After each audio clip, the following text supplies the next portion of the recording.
page, yeah. Yeah. So we're just coming in with we're live. Yeah, just do your intro. Keklik. Keklik.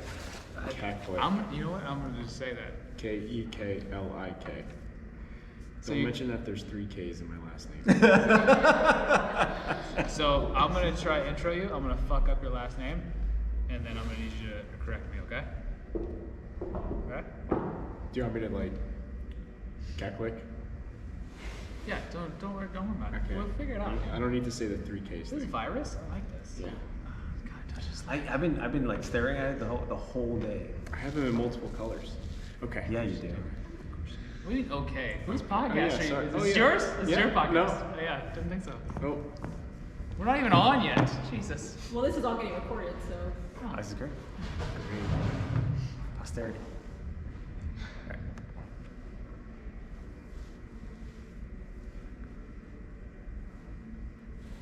And we are live and in person. Look with, at us. I know, right? This is amazing. It's the first remote on-site with our close personal friend. I mean, we're practically brothers at this point. We have history. I gotta It's say. almost common law at this point. Yeah, so everybody, you know, we did one interview before. It's our follow-up. It's got to be brother from another mother, George Keklik. Keklik. Okay, yeah. Thank you. That's After what- all this time, we've been wondering what that we was. finish each other's sentences. Yeah. That's what we do. Right there of each other. Yeah. What's up, buddy? Not much. How about you guys? We are great, and we're even better now because we're here with you.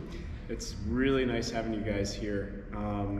It's been about a few years. It's been right? in geographically speaking distant, but Yeah. you know, emotionally speaking, side by side. Yeah, never Yeah. left our hearts. Yeah. Yeah, never. No, that never happened. And other body parts, but Yeah. Yeah. whatever. Oh, Luis. Never change. I like the Never way he change. says it, where he's like, oh, Never change. start.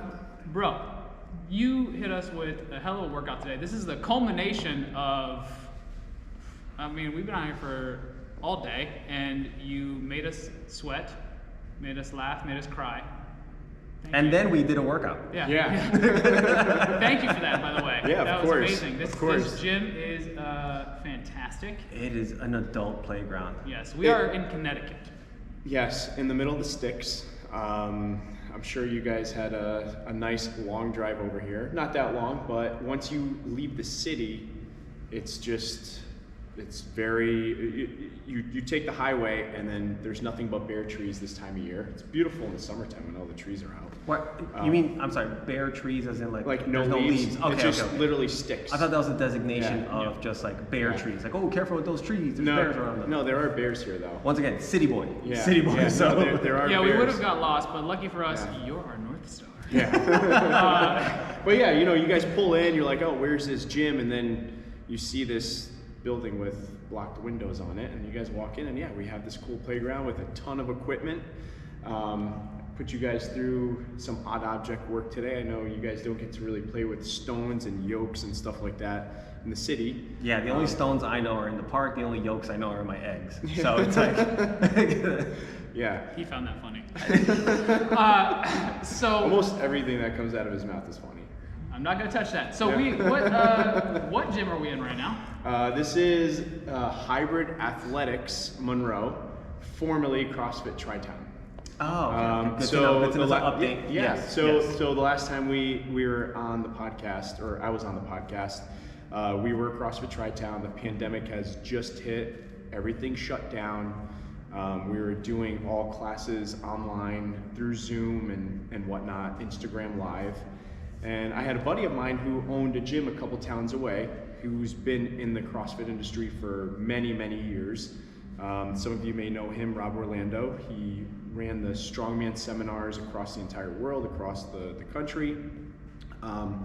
He grew up in Monroe, Connecticut, where we are today. Mm-hmm. And you know, he has a great name for himself. He set himself up for, you know, success in the CrossFit world.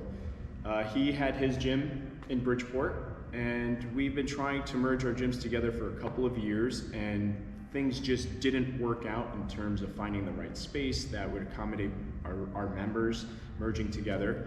And with the pandemic, we're like, hey, well, why don't you just move into our space and we'll take your name.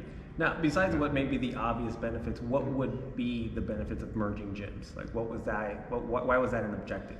Well, you pretty much, I don't want to say double the membership because, you know, we didn't get 100% of his members. Yeah.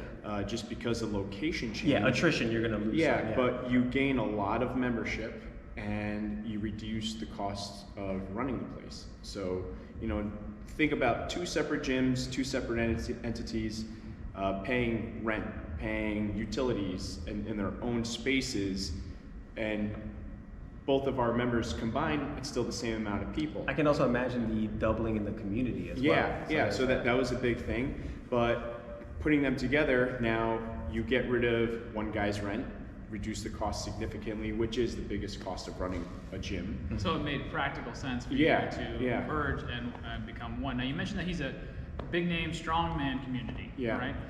Today you made my body burn in ways it never has. What strongman equipment did we work with today? So we worked with stones, which are those big round balls over there. Yokes, which can double as a couple different pieces of equipment. You could use it as a rack, but a yoke is simply just something you stand up with on your back, or you could do a zercher, you could do it overhead. There's many ways. We just put it on our backs today. It's very similar to like World's Strongest Man, where they're carrying like 2 cars on that. Oh yeah, exactly. Now, just for perspective for our audience listening, what's your max weight on a stone? Me, the most, just about 215 pounds, which isn't a lot. I don't use them a lot. Yeah. You don't? It's okay. I'm fairly well. It's okay. Yeah, it's okay. Hey, listen. We can't all be great at everything. Yeah, you're right. But today you put us through this workout, and it was very different for us. Why don't you explain the workout? It's actually still written on the whiteboard. Yeah. So it was 10 rounds of 2 stone to shoulder, 50-foot yoke carry, and 10 push-ups. And my reasoning, there's a couple reasons why I programmed that workout for you guys. One, you've never done a stone to shoulder. No, first time, my hands on the stones. And you guys did a stone to shoulder today, and it was fairly easy to learn. Now, if I said, hey guys, I was really having worked with you. I would see you train people, but I had never been trained by you.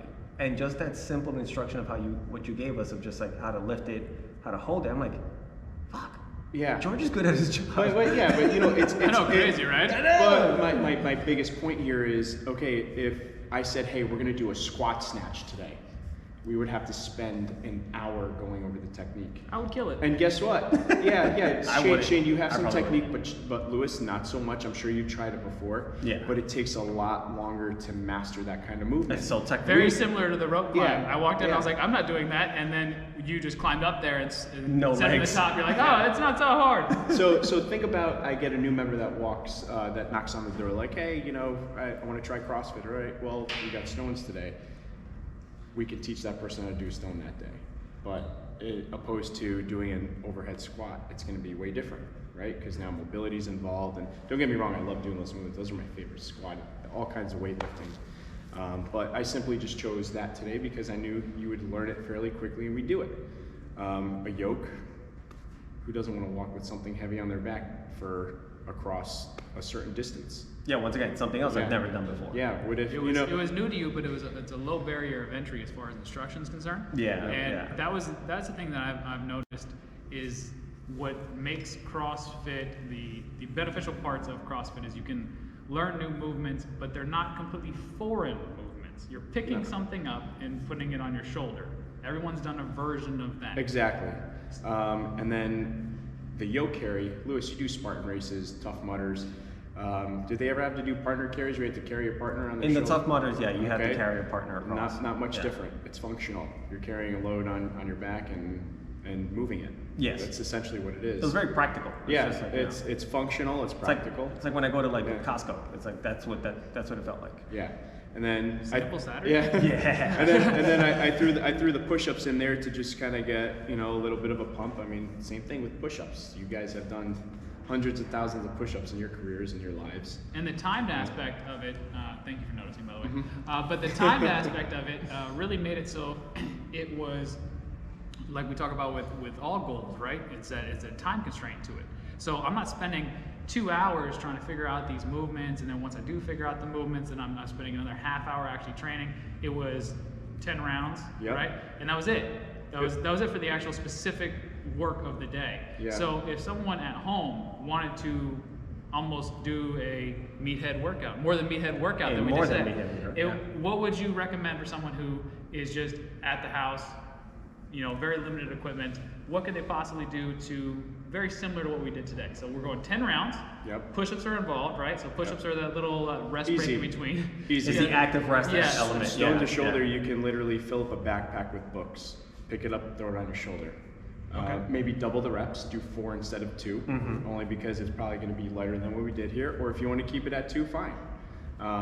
Jug of water, anything. You can use any kind of odd object, and the more odd it is, the more uncomfortable it is, the better. And then some type of odd carry for, what would you say? For a yoke carry, you can even do the same thing with the backpack, or get something bigger just to throw on your back and just walk with it. Yeah, and then another way you can do, it's say 50 feet, right? So say if you have a backpack that you're talking about, and I'm doing this uneven carry. Well, instead of loading up a bunch of weight, I could do a flight of stairs with that uneven load, and that could be a different dynamic to the same thing. So in the notes, I'd love to put a at-home version of the workout that we did today, so that way the listeners can do a little bit of George's training along with us. Sure. There's so many different ways to get the correct stimulus. So the whole 10 rounds, the two stones, the 50-foot carry, the 10 push-ups. For everyone is going to be different, and I treat every member the same way. The 20-year-old who's going to be super full of energy, super strong, he's not going to do the same thing as the 60-year-old client that I have, and she always comes in here. She's like, "Hey, so what's my senior discount today?" So like, okay, well, hey, instead of 10 rounds, do 7 rounds. Instead of 10 push-ups, do 6 push-ups, or something. Or start with that and see what you can do. Yeah, start with that. Hey, if you're working for more than 20 minutes at 7 rounds, then stop there. We like to also put caps to our workouts. Sometimes it makes people move a little faster, or some people a little slower, because like, hey, I'm just gonna let the cap finish the workout for me. Yeah, because you're not forcing it. Like a lot of times, what happens when people put themselves in a really bad position because they're trying to, like you said, get to that round marker. But if you have a time cap of, listen, if you can only go for 20 minutes, that's it. Whatever you can do within that time, it's either or. You have your round cap or your time cap. Now, when you were talking about his ability to coach us and how good he is at that passion, right? I've seen that trickle over to other aspects of this building. So what do we have in the back? You've grown. You've expanded. Yes, I've ventured into other businesses. How about that? Because the gym, yes, has grown with the merge, and it's still here. It's a great business, and then I just wanted to supplement my income with another business, and I was fortunate enough to have a member of mine have an e-commerce store, or an online business of multiple websites where custom gifts are made, and most of them are done with laser engraved. So anything you would like on a box or on certain items that we sell, we manufacture them in-house. We started in a little room in the corner of the gym that I built off walls, and we grew out of it within a year, and we moved into a different space, which is also attached to my gym. And what's the website name? We have groovyguyGifts.com. Hopefully that sticks to your head. Love me some alliteration. Yeah. Going on that website, it wasn't just like, you do have a wonderful say knives that are being engraved, flasks, water bottles. I was very impressed with the level of that you're taking it. It's very similar to your coaching capabilities here, where, like you said, you can take on any client that comes in and you can personalize it. It's still a general template, but you can personalize it. Same thing with the merchandise you have on there. I mean, I'm seeing like these decanters that are unbelievable. Everything and anything for a man. We range from, cigar gifts, whiskey gifts. We have a golf line now. We have knives. We have axes. We have, just to expand on the cigar stuff, we have anything from ashtrays to humidors. Wait, you have axes? Yes, we do. We have throwing axes. You have throwing axes? Yeah, I'll have to show you guys after this. Oh, shit. Yeah, they're pretty cool. Yeah, we've tested them out on the trees and stumps and stuff. They hit pretty hard. It's pretty cool. We have a lot of lighters, like torches. Yeah. I saw the little butane torches. Yeah. You know, we have another website called Groovy Groomsmen's Gifts, which is we cater that more towards groomsmen's gifts. I got that name, yeah, right? Yeah. It took me a second. Yeah. I don't want to jump to conclusions. Well, we sell a lot of gift sets on that website where we'll get a cool cigar humidor, and we'll have the humidor engraved with a flask, a knife, a shot glass, bottle openers, all different kinds of stuff, and we have multiple kinds of gift sets. And you have recommendations as well, right? You were showing me the blogs that you put out there for, because it is actually, I mean, it's hard because you don't want to come off as you're the one complaining, but it's hard for people to shop for guys. It really is. It's because we don't need that much. No. No, when you're low maintenance, it's very kind of like type specific. You could literally leave you in a room and just turn off the lights and put on Call of Duty, and you're good. Yeah. It's good. Ooh, It's good. You should engrave controllers. Oh, I could. I could engrave your shoes. So many ideas. Headphones. Yeah, I can engrave. Anything is engravable, which makes it pretty cool because when it has your name on it, it's yours and only yours. And yeah. I'm gonna put it. You got that, yeah. But it seems like you've been taking an opportunity here. Now you said that the gyms merged with the adversity of the pandemic, right? And then once you got that on a I won't even say automatic, but you got a good handle on the business once after the merger. Then you're like, okay, what's next? And we always want to try and preach that as much as possible, is that there's always something else that you could be doing. Now you live in a beautiful home out here, and you literally could have just sat there and just, okay, I'm done, and just kick back on your laurels. Yeah. Instead, you kept pushing, right? Yep. And where would you say that drive is coming from with you? Well, the engraving business, actually, we started it before the pandemic. It was just something extra that I wanted to do. Now, owning a gym, a CrossFit gym per se, I didn't do too much personal training. It was pretty much all classes. So I had these gaps during the day, and I'd have a 3-hour gap, in the afternoon, or I would have coaches teach other classes and whatnot. So I just kind of focused my time on, hey, how can I grow the business of the gym? And it, owning it for 4 years, I'm over 5 years now. I've pretty much tapped the market in Monroe. It's pretty hard, and we do have people driving from 30 minutes out from towns, 2-3 towns over from us. But like I said, it was tapped out. So I said, hey, I need to do something in order to supplement my needs. Everyone has their own lifestyle they want to live. You want this, you want that, you want to be able to go on vacation whenever you want to. So I had the opportunity to just start this new business, and I geared a lot of my times towards it. Once the pandemic happened, we merged the gyms. Now I said, hey, well, this is my opportunity to be able to just double on the business and focus a little bit more time with the engraving, while my partner and I can still run the gym together, but instead of me doing 100% of the work, now we split the work. But then also it was a factor of your mental health. That gave you something to do, and if you had to deal with cabin fever, or just to keep yourself occupied. I was, it was great having, the gym is 2 miles away from my house, so I was able to come here. I have access to it whenever I want, and also my engraving business is here. So, the pandemic didn't hit me as hard, which, I'm very fortunate for, but I'm also not trying to rub it in anyone's face. No, you saw an opportunity. Yeah, it was just, and I had to take advantage. Of course. So, I continued to work and I continued to push, and because it's an online business, everyone's home, no one's really leaving their houses. So just we're a click away, and we took advantage of that. So there's something here that's an underlying factor, which I think a lot of people don't realize, especially in the fitness industry, right? Is that everything is time for money, right? When we're personal training, you were a personal trainer with us. Yep. You understood that grind of it doesn't matter how much I charge. There's a cap to the hours in the day.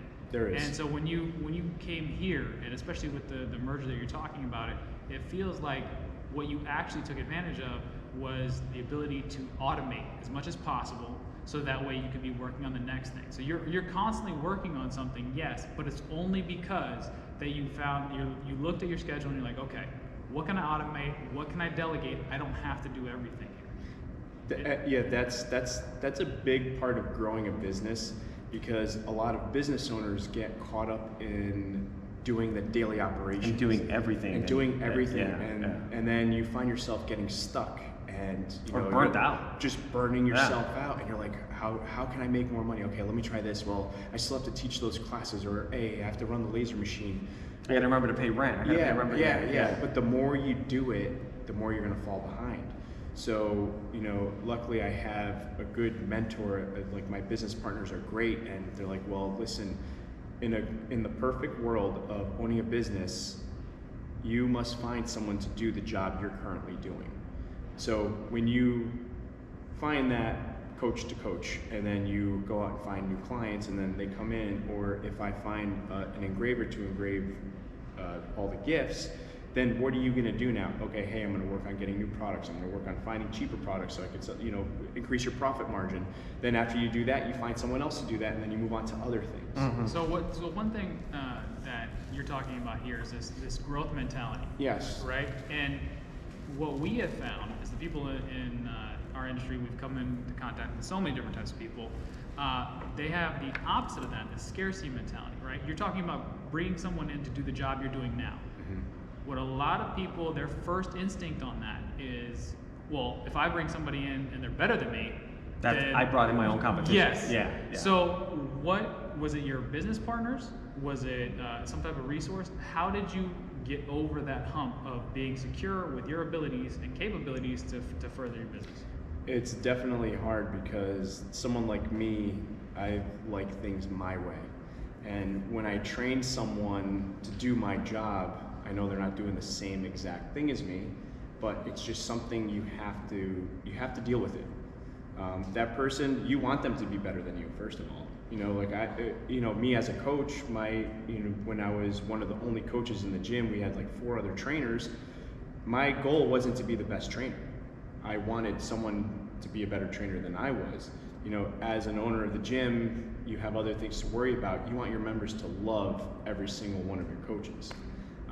But you weren't afraid of... No, not at all. Yeah, it's like when you're learning, you don't want to be... You're not going to learn if you're the smartest person in the room. No, never. And that takes a lot of like self-inventory of knowing what you have to offer and what you don't know. Yeah. As well. Me, like, fitness-wise, I'm not the strongest guy in the gym. I'm not the fastest runner in the gym. I would consider myself very well-rounded, but I see Rob and other guys in the gym, they're throwing 250, 260 pound stones up on their shoulders. I can't even get it off the ground. Well, that's a good thing that we always talk about. We do talk about that with the expectations of, say, social media, and the fact that a lot of people don't get started because they can't do that. Yeah. I'm seeing something, I'm hitting the like button, like it's awesome, it's all, in a great filter. There's no way I can do that, so why even try? Correct. But what you're talking about is you're using that as #inspo. You're using that as that competitive atmosphere to push your own abilities and go Correct. as far as you can. So you're competing against yourself. Yeah. One, you're not competing against them, but No you're way. using that competitive environment to then push yourself to see what you're capable of. Yep. Yeah, that vulnerability is what is driving you forward. And as opposed to getting caught up in looking at what the other person is doing and thinking about this and the other, where you analyze it. That's where you get stuck. We've mentioned like analysis paralysis often. You avoid that by just thinking, well, I don't have to be that. No. And then Not all at this all. time that I'm so afraid to get it right, I haven't done anything. At least if I try and fail, at least I tried. Like one big thing for doing CrossFit for almost 10 years now, like, it would have been a dream to go to the CrossFit Games. Yeah. But that's like me saying I wanted to be a professional soccer player or play in the NFL. It's that hard. Yeah. It is very difficult, and no matter how many hours you put in the gym, you're either gifted or you're not. It's kind of, it was super hard to get there. I like to compete on a local level, but even so, I'm pretty much getting burnt out with that, and you have other priorities. Just having your businesses run on, I don't like to say autopilot because you still have to be there, but when your systems are in play, everything's running, you have a schedule set, know someone's going to be there working. You know a coach is going to show up on time and coach. You know a new potential member is coming to a certain class. You told the coach that they're coming. You know, that's always a good way to, you know, get that new member in the door and whatnot. Yeah, what you say, Sign up afterwards. Develop systems. You have to develop. There has to be a system. And if there's no system, then it's really hard You're to grow. just pissing in the wind, essentially. Yeah, it is. You know, just put your ego aside and don't do it on your own. Yeah. Okay. Build a team. I like That sounds great. Yeah. Should end it on that. that. Yeah. Where can they find you, bud? Yeah. I'm on Instagram. I don't post too much, but I'm on there. Where can they find the business? The business, we are hybridathleticsmonroe.com. We do have a hybridathletics.com store as well, where we sell some cool stuff. Barbell brushes, great during the pandemic. You could brush off your barbell. That's not a euphemism. That's Yeah. That's an actual practical product you sell. Ignore Yeah, how tight yeah. your pants are. Yes, Yeah. not a euphemism. Yeah, no, not that. Yeah, we sell apparel and whatnot. But if you want to check out our gym and learn a little bit more about our coaches, it's hybridathleticsmonroe.com. We're definitely coming back. And we're on Instagram as Hybrid Athletics. You'll probably see More Than Meatheads here. Yeah, when you do absolutely. those. You guys are more than welcome anytime And you it's want. Groovy Guys Gifts. Yep, Groovy Guy Gifts. Groovy Guy Gifts. So, engraving. I know, hey, Valentine's Day is around the corner. We're doing Valentine's Day gift. You still have about 10 days to get those out. Yeah, Lewis, if you want something. I'm gonna For edit me? that part out. Yeah. Oh, okay, sweet. Groovy Guy You're not Gifts. supposed to tell the person who's getting it. Come You on. ruined the surprise. Yeah, sorry. And Groovy Groomsmen's gifts for all you grooms that are getting married this year, hopefully. Well, fantastic. Thank Yeah. you so much for having us today. Yeah, thanks for, man, this thanks was for having great. me on your show. This was fun. Yeah. It's great. Good day. All right, we'll see you guys next time. Right? Yeah. Yeah, I think Hopefully. so. Maybe. All right. So weird here.